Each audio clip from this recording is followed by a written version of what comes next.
zeal for God. All right. Oh yeah, we ought to have a zeal for God. From what He's done for you and to you, we ought to have a zeal for God. In other words, we ought to have an interest in our devotion for God. This was enough, my brothers and sisters, for any Jewish person to be confident. And it was sufficient for justification. The apostle tells us in our text tonight how little he valued those things in comparison to his love and his interest in Christ. Yes, sir. Yes. Paul had surrendered everything for the sake of the Lord and his Savior. Yes, sir. What have we surrendered? Well, all right. The songwriter composed the song, "I'll surrender all." Yeah. All to Jesus. We ought to surrender our life totally to Christ. Yes, sir. Who gave his life that we may have life. Yes, sir. And may have it more abundantly. Yes, sir. Yes, he put away, my brothers and sisters, the thought of what he might have been if he had remained a Jewish partisan. You notice in verse 7 he tells us, "But what things were gained to me, those I counted lost for Christ." Yes, sir. Oh yes, in other words, everything that he acquired, everything that he accomplished before he met Christ. Yes, sir. Oh, they wasn't any good. They didn't mean anything.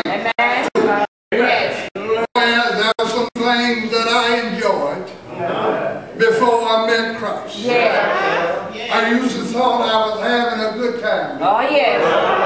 Oh, yes, every Friday when I got myself ready, put on my best suit, put on my best smell, and go out there and hit the dance floor. Oh, I thought I was having a good time.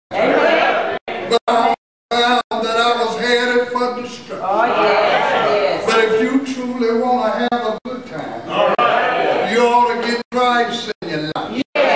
Oh, I know I'm right about it.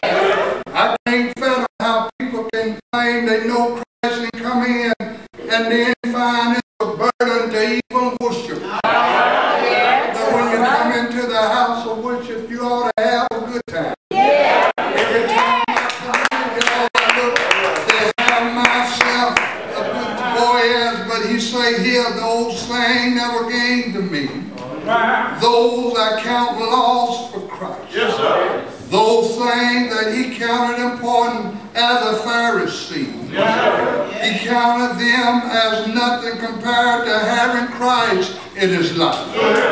Oh yes, when you love Jesus, Yes, sir. oh yes, and realize what he done for you, there is no comparison. Oh yes, I thought I was having a good time, y'all. When I used to run those trucks up and down the road and smoking those Salem cigarettes.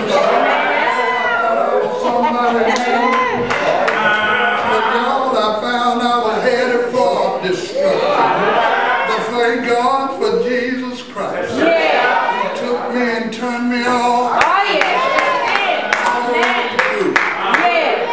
Isn't it strange how when we look back over our lives, those things we thought was so important, that was so relevant, are not sufficient anymore. Oh, I know I'm right about it.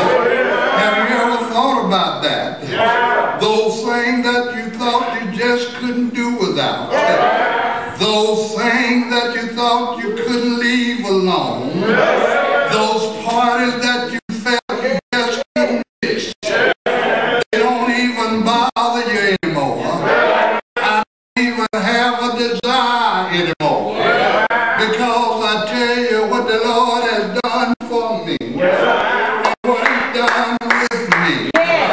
You see, when the Lord touched my life, I looked at my hands and their hands looked new. The hands, y'all, that used to touch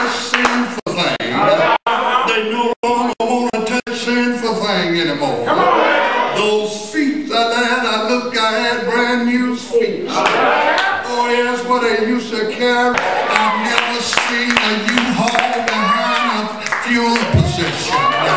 But one thing I know, you can sure take the Lord with you wherever you go. And you ought to take the Lord with you wherever you go. If you're in the streets, you ought to take the Lord with you. God, all right.